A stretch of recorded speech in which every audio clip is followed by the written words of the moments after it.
Okay, so now we want to get to those latest inflation numbers. The rate of price increases for the goods and services we buy is continuing to slow. As we mentioned, the CBC senior business correspondent Peter Armstrong is here now to break all of this down for us. Okay, so give us the good news, maybe? Is there something? Listen, I see lots of good news in this, Arthur. It is, when you think about the trend we've been on, right? Like, how many times have you and I sat here and talked about prices up at 8.1%, then 7, then 6 and 5. Now it's 4.3%. It might not feel like it when you're out buying stuff and saying, man, prices are still higher, because they are. They are still increasing. They're just increasing at a more manageable, slower rate. 4.3% is really good progress. A lot of that's being driven by gasoline. Anybody who's driving their car knows that prices for gas are a lot lower than they were this time last year.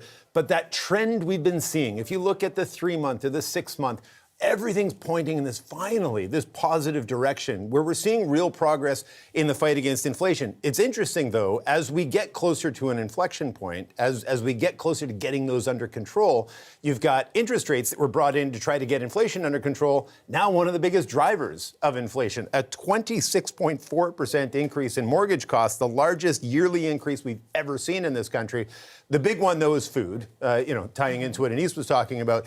Grocery prices were at 10.6%. They've come down, but they've come down to what? Like 9.7%. So moving in the right direction, but still a lot of work to be done here. Yes, and not fast enough for the average Canadian. That is course, for sure. no. So, you were talking about the latest economic numbers. There is some positivity there, but let's also talk about the GDP, how it grew in China, for example.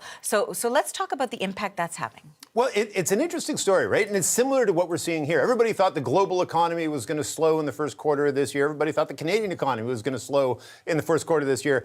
The Canadian economy did way better than expected and is going to continue to do better than expected, which makes us wonder what's going to happen with these sort of downturn forecasts that we have. Same thing happening in China. China's growth came in at like 4.5%, which is really solid for us, not so good for them.